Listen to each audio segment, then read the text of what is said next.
তোমায় দেখতে দেখতে আমি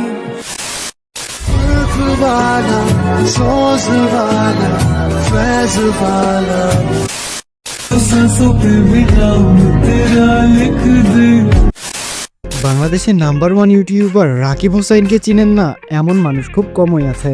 আর তার পরিবারের সব থেকে আলোচিত নাম হচ্ছে তার ছোট বোন ঋতু হোসাইন। কিন্তু বর্তমান সময়ে সোশ্যাল মিডিয়ায় একটি বিষয় নিয়ে অনেক বেশি সমালোচনা হচ্ছে, আর সেটি হচ্ছে ঋতু হোসাইনের বিয়ে কবে, আর বিয়ে হলে কি মেহেদী হোসাইনের সাথেই হবে, এবং ঋতু মেহেদীর প্রেমের গুঞ্জন কতটুকু সত্য, এই সব কিছু নিয়েই থাকতেছে আজকের এই ভিডিওটি। আপনারা এই সব কিছু জানলে অবাক হয়ে যাবেন, তাই ভিডিওটি না টেনে শেষ পর্যন্ত দেখার অনুরোধ রইল।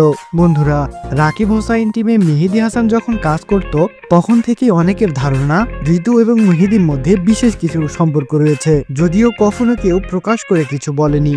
আর এর মধ্যে রাকিব ও মেহেদীর ভুল বোঝাবুঝি হয়ে আলাদা হয়ে যায় দুইজন, কিন্তু তারপরও দর্শকেরা থেমে থাকেনি, বারবার একই বিষয়ে প্রশ্ন তুলেছেন ঋতু মেহেদীর কি আসলেই প্রেমের সম্পর্ক রয়েছে। আর এই জল্পনা কল্পনা যখন দিন দিন বেড়েই চলেছে তখন অনেকেই জানতে চেয়েছেন তাদের বিয়ে কি সত্যিই সামনে, নাকি এই সব কিছু একটি গুজব। বন্ধুরা, সোশ্যাল মিডিয়ায় অনেকেই বলছেন রাকিব হোসাইন হয়তো খুব শীঘ্রই তার বোনের বিয়ের ঘোষণা দিয়ে সবাইকে চমকে দিবেন। তবে এটি কার সাথে হবে এটি নিয়ে রাকিব হোসাইন এখনো কিছু বলেননি। আপনাদের কি মনে হয় ঋতু মেহেদীর বিয়ে কি আদৌ সম্ভব? আর আপনাদের পছন্দের সব থেকে সুন্দর ইউটিউবার ঋতু হোসাইনকে কার সাথে বিয়ে দিলে বেশি মানাবে অবশ্যই কমেন্ট করে জানাবেন। আর রাকিব হোসাইন ফ্যানরা সাবস্ক্রাইব করতে অবশ্যই ভুলবেন না। Please guys, do subscribe and please guys তাড়াতাড়ি সাবস্ক্রাইব করো।